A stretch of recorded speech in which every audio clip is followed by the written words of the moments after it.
everyone, and welcome to the Ladies Tale podcast, my favorite podcast out of the 4 podcasts that we have to do. Honestly, I'm going to tell you why it's my favorite podcast. It's because my lifetime goal, since I was 12 years old, is to eat at a craft service table. I want unlimited junk food, and I want no one to question it. And so I've gone about interviewing a ton of people to get this invitation to become a reality. Yeah, my guest is looking at me like, yeah, crazy girl. What does she do that for? It's easier ways. There are. But this one's fun. I'm Winona, by the way. I introduced myself. High five to me. Now I need water. I remember to introduce myself and cough on my own name. That's sad. And I'm part of the End I Thought ladies. And they write books. Yeah. Let me double check. Yeah, I'm smart enough to write books. I write books. So there's And I Thought Divorce Was Bad. And I Thought Being Grown Up Was Easy. If Only I Were Me, a memoir and verse, Foreign Coffee, Widow's Web, and Widow's Debt. And those books are audiobooks, so you can get them wherever your audiobooks are found. Oh, and just in case you were wondering, do we only have audiobooks? No, we have 11 more books, which is 17 books in total. And you can find out all those books if you want to read them. Oh, I said books a whole lot in there, and that's a very boring word. You can find out everything else about us. There we go. See, that's more fun at www.andithoughladies.com. And since I said books 1,001 times, exaggeration right there, I'm going to have to make it a bit more fun. So I'm going to say our website like a car salesman. So it's www.andithoughladies.com. Don't you feel like running down there like on a Saturday and watching the man do the wavy thing and then check out our website? But you're not here to hear about me or watch me do the wavy thing. Oh, I love watching myself do it. You're here to hear about our wonderful guest. Wonderful guest. Would you like to introduce yourself? Yeah, no. Hi, my name's Kenneth Tynan. Thank you so much for having me. 3 things to know about me. I like to tout myself as a pretty gosh darn good actor. Based in Canada, based in Vancouver, British Columbia. Very beautiful. Another thing to know about me is that I competed in figure skating as a kid, and I didn't quite get to Olympics, but was very prominent. Was very successful at that. I felt like, and I coach now. And another thing to know about me is that I'd like to believe in the back of my mind that dragons are real, you know. Doesn't the Komodo dragon count? I, yes, you know what? Yes, Komodo dragons count. So dragons do exist. So Dragons thank are real. They just don't have the wings yet. We're waiting on a little bit more evolution. you. I know. That's it. That's it. It's just the wings, right? Like that's all. So I'm waiting for the Komodo dragon reality show where they start taking over houses for the Iron Throne. I feel like that might already be happening in Florida for some reason. I don't know why, but that just might happen in Florida. Florida so well. I'm just I'm well read. I'm not from Florida, which means I really can't say these things. But so if you'll excuse me, Florida, I'm sorry. Questions, like real ones. First of all, I have to ask the question since I started off with it's my lifetime goal. How was craft services for the shows that you were on?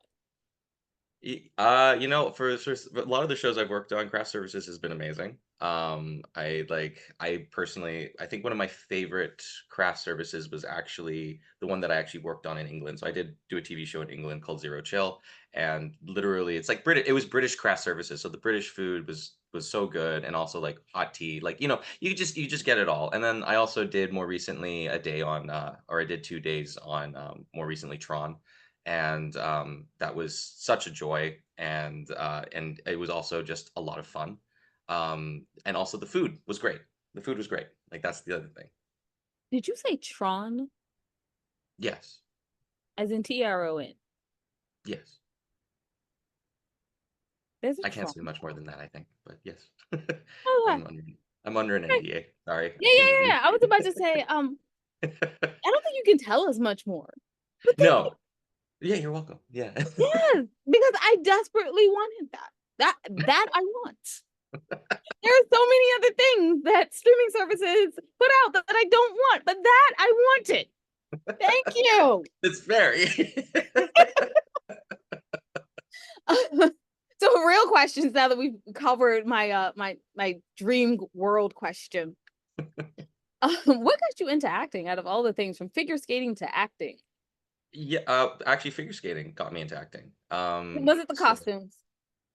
it's yeah, it's a little bit of the costumes, but it's also the form of storytelling that comes with it. Like if you, I don't know if you're aware of Tessa Virtue and Scott Moore. They're the Canadian Olympic dance champions, and for me, it when you watch very talented figure skaters, there is a beautiful artistry as well as the sports aspect to it. But they can do this beautiful form of like storytelling with just their bodies and just the way that they move across the ice. And as I grew up doing figure skating, that's the thing that really I felt connected to was the artistry of it.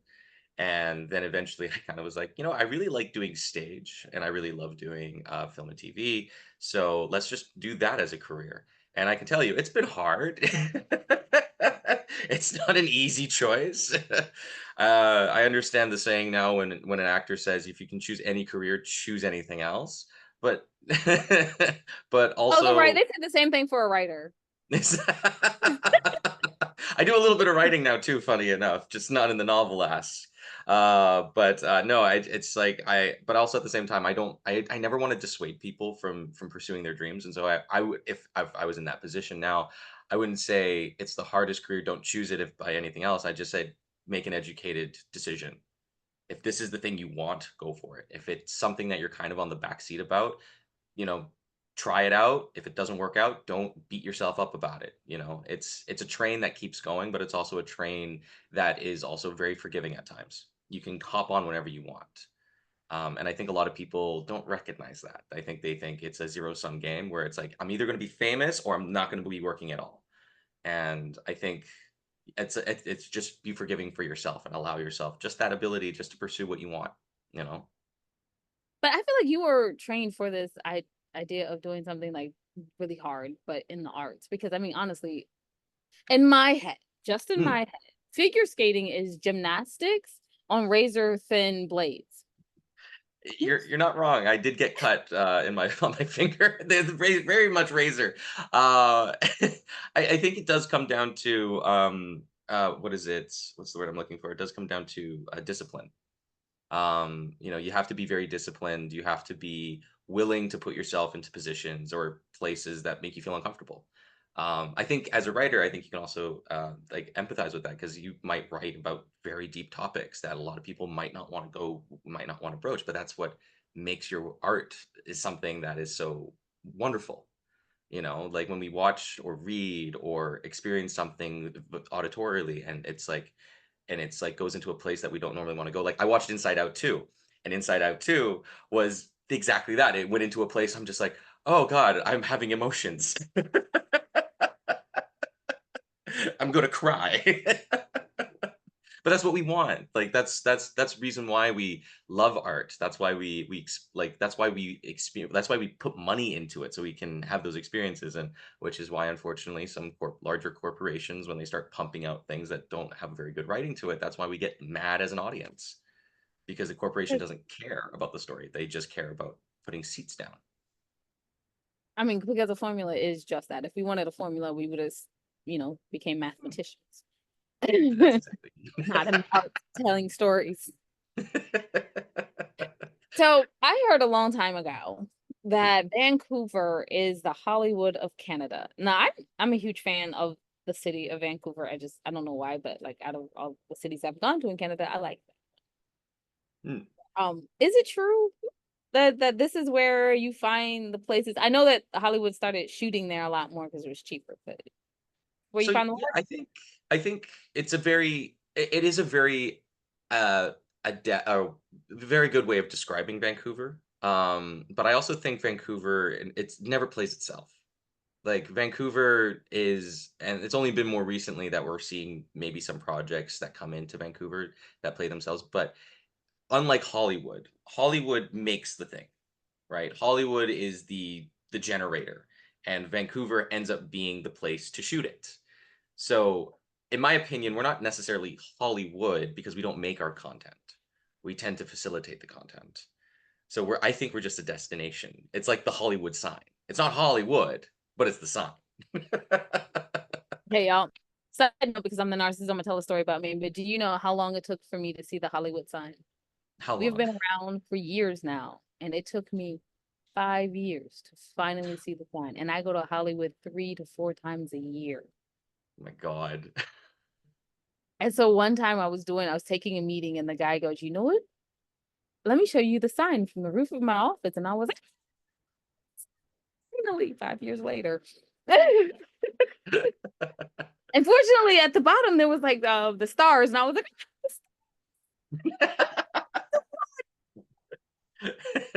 You're winning. At that point, you're winning. in my tourist book, I'm checking things off. After tour number 15, there you go. And that's the beauty of it. Like I feel like Vancouver is a little bit like that. Like, people in Hollywood, they know Vancouver as a name. Like, people will come up here to shoot it. Like, and if you get the opportunity to come up here to work here, it's lovely, it's beautiful. But I think a lot of the time it is exactly as you said, it's just like you're standing on top of a building. It's like, oh yeah, look, that's Vancouver over there. I might get there someday. I don't know. Whereas people in Vancouver are looking at Hollywood going like, oh man, Hollywood, that's so cool. I might get there someday. So there's It's this only weird what? crossover back and forth. Only Washington State in between y'all and like California. Oh no, Yeah, Oregon. It's Oregon, Oregon. Washington. Oregon and Washington State Washington, and then yep. Oregon. Yeah, Yeah, no. because when I visit Washington, I do both. I go to Oregon I and then I go up to Vancouver.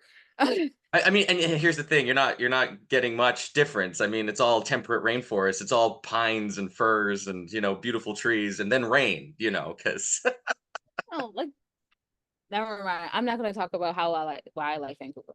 Moving on. Besides the fact that their Denny's are so much better.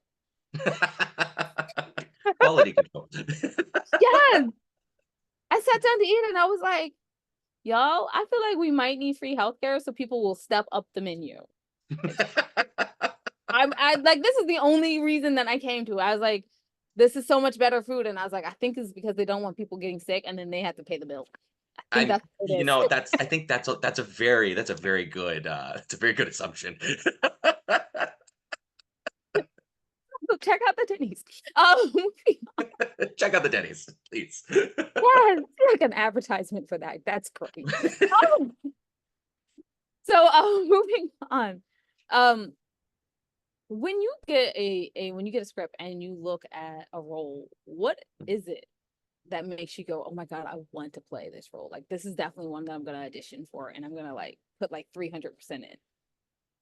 Oh, so I think this actually comes back to my figure skating a little bit. But so a lot of the time in Vancouver specifically, um, like unlike LA, so there's two parts to this. So unlike LA, where let's say a lot of larger actors get approached with larger scripts all the time, right? So like yeah, you get like the feature film script and you're just told like it's an offer only kind of situation. Up here in Vancouver, because we're a bit more of a service industry, there's less of that happens. But that being said, I do get my small sides for the audition, and then I also do get the script. And so like the sides will usually be for like a smaller character or something along those lines. A lot of the time, I'm not going to turn my nose up at work. I'm not big enough, in my own opinion, and this is my own opinion. Other people have told me otherwise, but in my own opinion, I'm not big enough as a star to be, or even as a celebrity, or just as an actor in general, I guess. But that's besides the point. I'm talking down to myself. What I'm trying to say is like at the end of the We're artists, we do that. yeah, right. So, but at the end of the day, I'm not going to turn my nose down at a role. If like I did a short film for like a student basically, and I loved the script. The script was really interesting to me because the script was about three deserters, like army deserters, who had been drafted in the Canadian Army because China and America got into a war, and so Canada got pulled in. And so I was playing this deserter who was mixed Chinese because that's what I am, and I actually got the writer to actually make that adjustment for me, and because I really liked the story. Now I watched the footage more recently, and of course it's a student film, so the footage didn't come out the most amazing. But that being said, I really liked the work that I did. Like I can watch my own work and I can say, okay, this is what I like and this is how I can improve it. But back to your original question, I get a kick out of it. I get a kick out of anything. Like, someone can send me a script and I will find what makes it work for me. Like I'm actually working on a musical right now, and the script is just not the best. That because it's a new musical, it's a brand new musical. It's not the best, but I'm reading this character. I've talked to the director. I've made all of these small adjustments in my own performance to make the lines work and to find my own joy in this character because that to me is what makes this fun.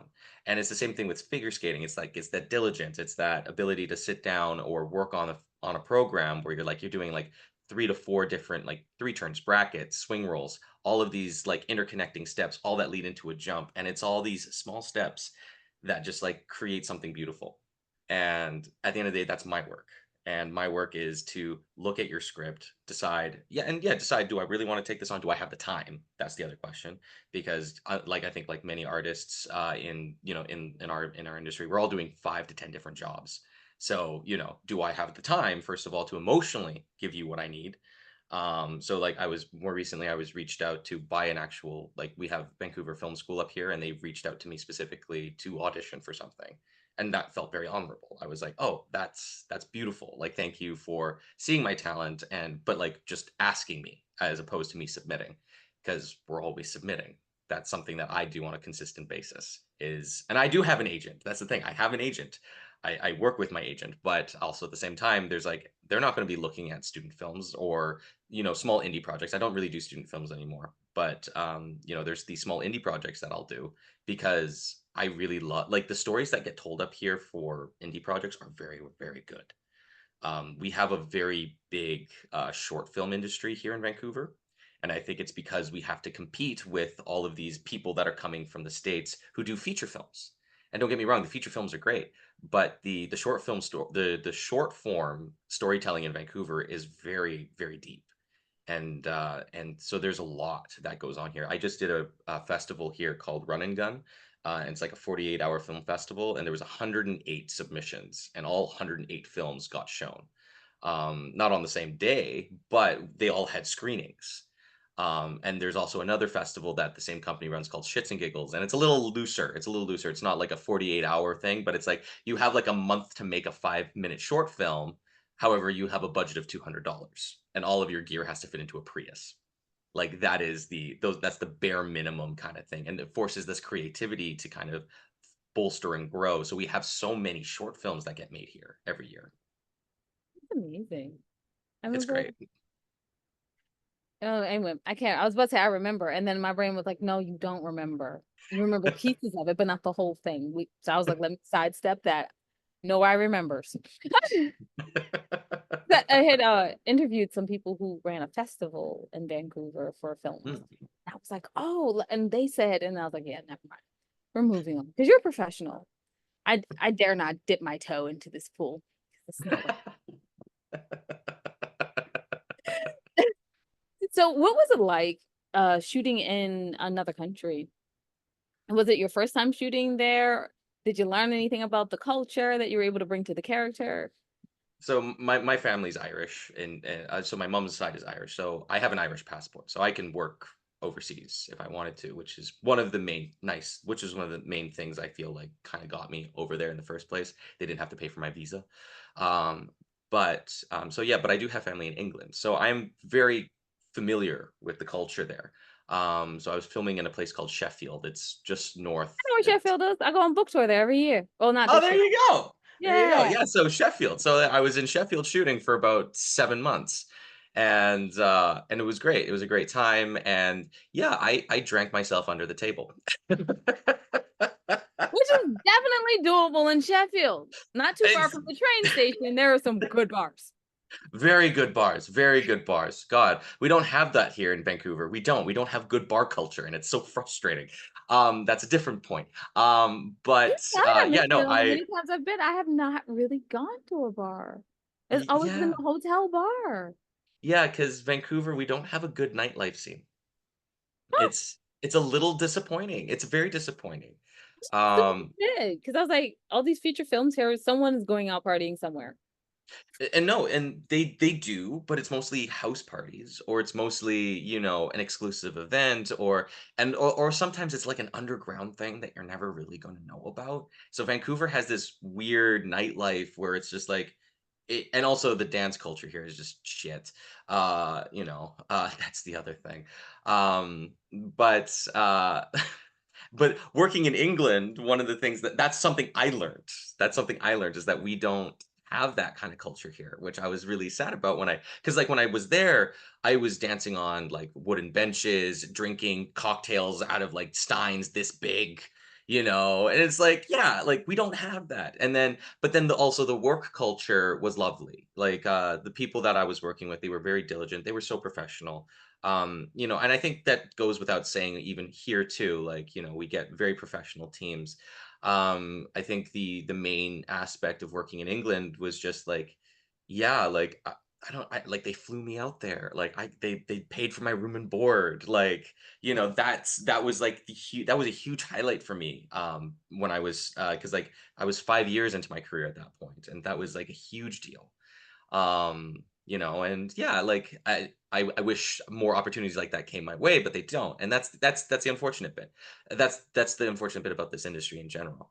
But that being said, yeah, I loved working there. Like and I kind of and like that's kind of like a goal of mine. I think more recently I've been talking more about it so I can actually do it where it's like, yeah, make the move out there. Work in England a bit more because I do have Spotlight, and there's nothing really stopping me from doing that aside from my own crippling anxiety. Uh,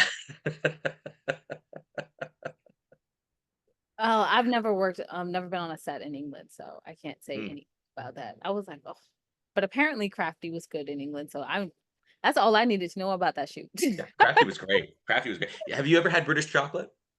Yes, of course.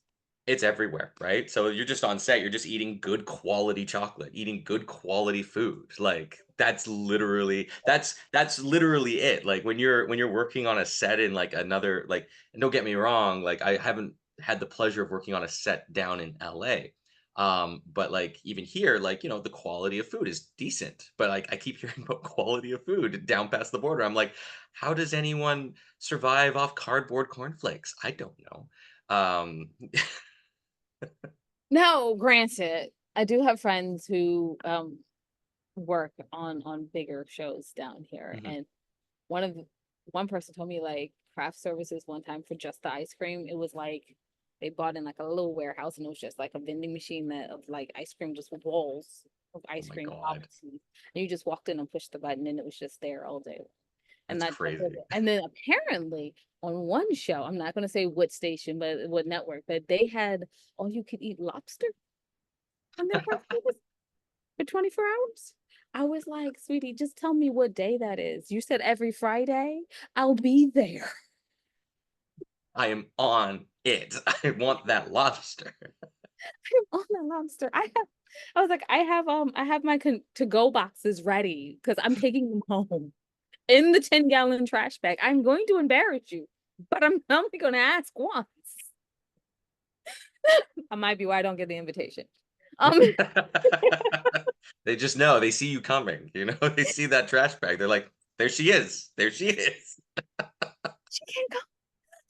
I went to the Emmys in our area, and at the after party was all you could eat crab cakes. They shouldn't have done that. I went back to the car, got my large purse.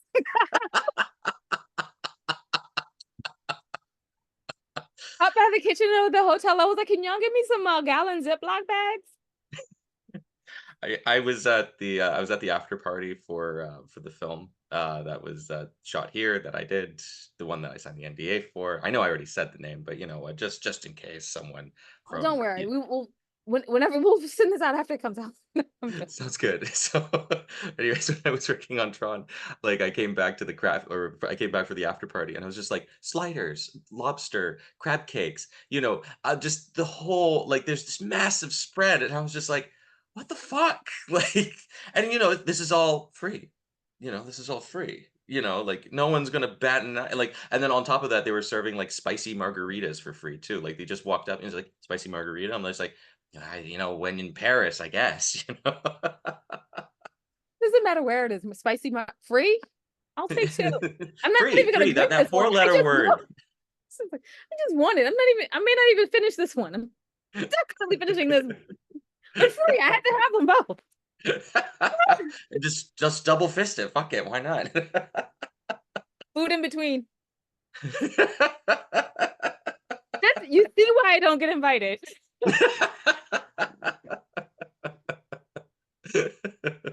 Exactly why. Like embarrassing moments. This is what Winona provides. So our next to the last, my next to the last question is, what three challenges and what three pieces of advice would you give anyone that is going into the business? You only have to actually do two because you already gave one piece about like, you only do this if you really love it. I think yeah, okay. So like another two pieces of advice I would say was um have grace for yourself. I think that's I think a lot of artists were really hard on ourselves because we compare ourselves so much to, the Neil Gaimans or, the Robert Downey Juniors or all these wonderful, very talented people. And and you, maybe in your life you might get there, and that's beautiful.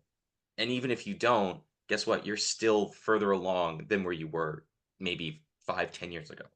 So I think knowing that where you are now is still further along than where you were, even if you're starting, you still made that step. And that I think that's something to celebrate. So having a lot of grace for yourself, I think, is something that I think we as artists need to remind ourselves to have, and also something that I think new artists need to know.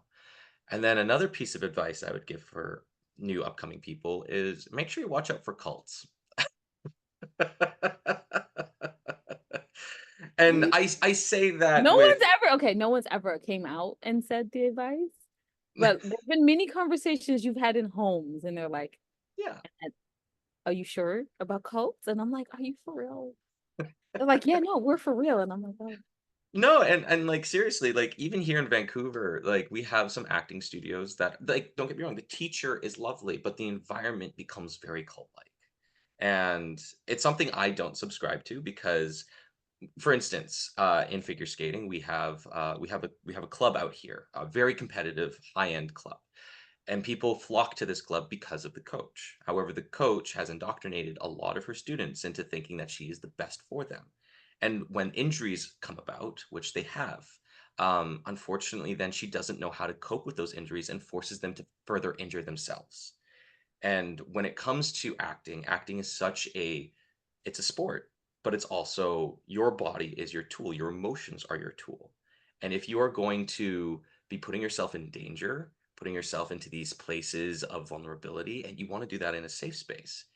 And someone who's just using you and abusing you to teach you that this is acting and now you are mine and we're staying together forever, to me, that's like a huge red flag.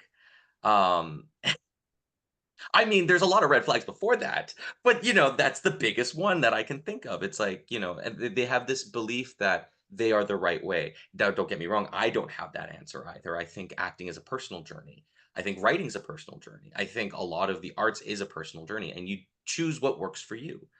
But I think at the end of the day, you should also be very conscientious about who you share your work with and who you decide to work with, and also who your teachers are going to be.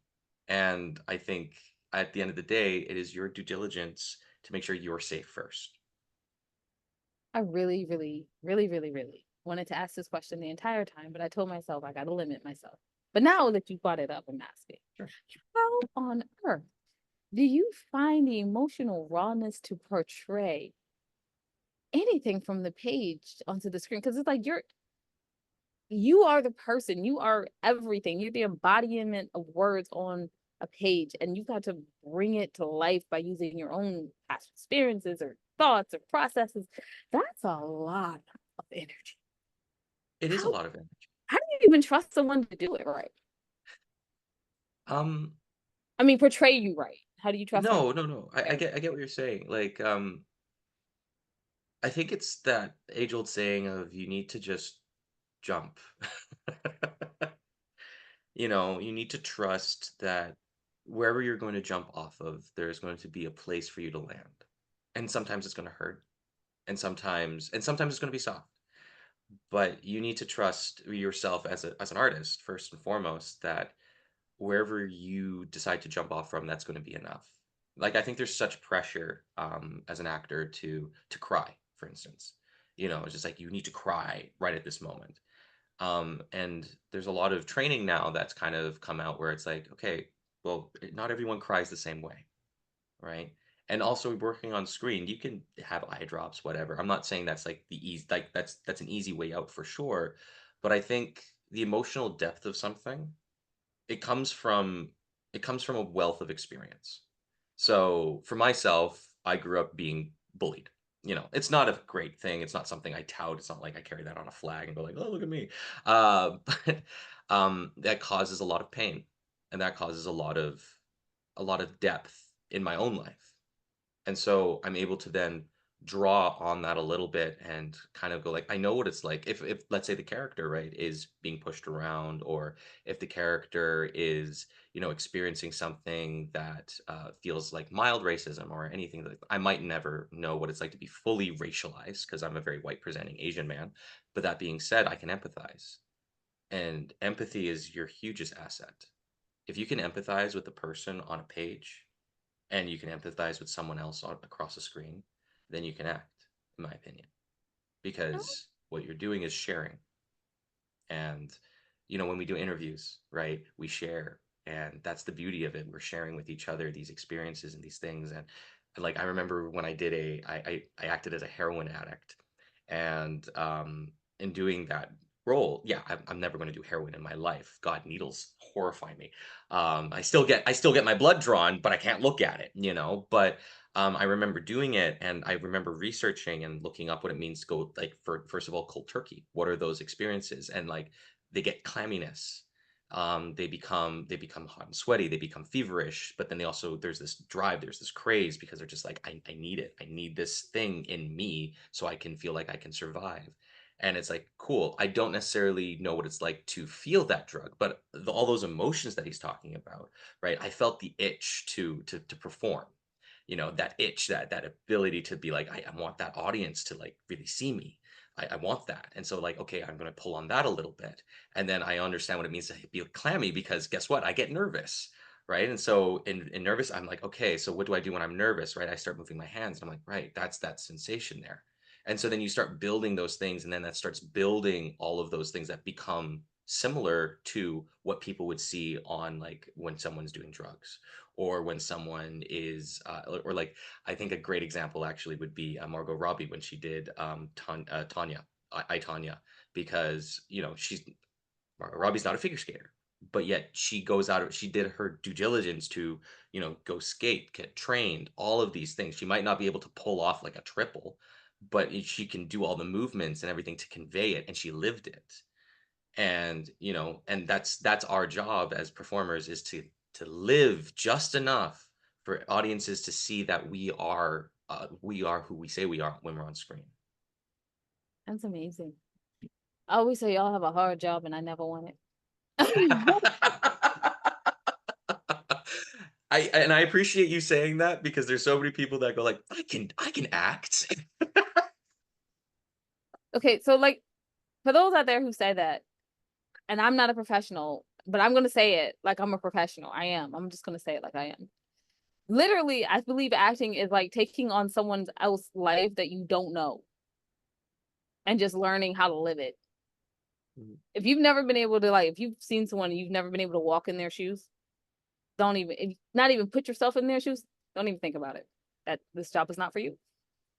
You can't Empathy. do Mhm. it. So anyway, moving on. Last question. Where can people see you in the projects that you're in, and where can they follow you so that they can know what you're up to next? And For we can sure. also hear about that thing that you have an NDA about when you no longer have an NDA about it. May Yeah, well, first of all, where you can find me on Instagram. It's under Kenneth Tynan Actor. I'm also on Facebook as well. And then, I'm also on X/Twitter, because I don't know what to call that anymore. Do I post there often? Not really. Does anyone? I think we have it just because we liked Twitter when it came out. Now it's Right, exactly. But I post more on Instagram. And then where you can see me next, where you can see my work. Obviously, if you're in Vancouver, I'm doing a musical called Back from the Dead. You can come check that out. That's happening in July, and then this month, and also in August. And then I'm also producing a play that I've written that's going up in September for the Fringe Festival that's here locally. So that's going to be in September. And then yeah, depending on when this is released, yeah, you can also see me in Tron acting across what's her name? She was in past lives. Grace, it's not Grace Chin. Yeah, I'm a writer. Don't ask. They're not an author. I apologize if you are watching this and you're yelling at me, being like, "I know this name," and I'm like, "I'm really sorry. I'm just really bad with names sometimes." But she was absolutely lovely, and I did get to see Jared Leto. Didn't get to act with Jared Leto, so so whenever Tron comes out, hopefully you'll see me in that. And yeah, I also perform improv locally in Vancouver as well. I'm a performer with I work with an all Asian improv group called Fistful of Kicks. We're currently doing an 80s action format that's based around Hong Kong 80s action films. And I also do work with another group called Regency Impro, and we're doing Jane Austen inspired improv. And we're also actually this Halloween, we're actually doing a Mary Shelley inspired improv format. That is awesome. Okay, so if you're in Vancouver, my largest audience is not in Canada. I'm sorry. That's fair. If you happen to be in Vancouver. To be in Vancouver, please check him out at the Improv. But if you like the rest of the world, which I have more people there, um, Fair enough. I mean, Netflix. Instagram. I'm on Netflix, The Zero Chill, Babysitter's Club. You can see me in some of these. Oh, right. Oh, Babysitter Club one. I remember that one. Yes. Yeah. You can check him out there as well. There you go. Now, look, that's everyone. Everyone can check him out in Netflix. There you There you go. go. And so I'm gonna wrap it up for me over here. So I'm Ilona. I'm part of the Anti-Thought Ladies, and you can find out everything that I'm up to. And since he's talked about all the movies he's in, including the movie that I'm in, two movies that I'm in, um, at www.andithoughtLadies.com. While you're there, go down to the middle of the page, not the bottom of the page anymore, but the middle of the page, and you can see the 3 charities that we proudly support. We ask that you support them too. This does not mean you have to give money. You can give them knowledge, because they do need knowledge on some things to get everything done. Or you can get your hands dirty and get in there and get some work done. So we thank you in advance for that. And remember that wisdom is all around you if you're open to finding it and accepting it. So peace and love, you guys, from Winona and the Missing Jade. Oh yeah, thanks for listening.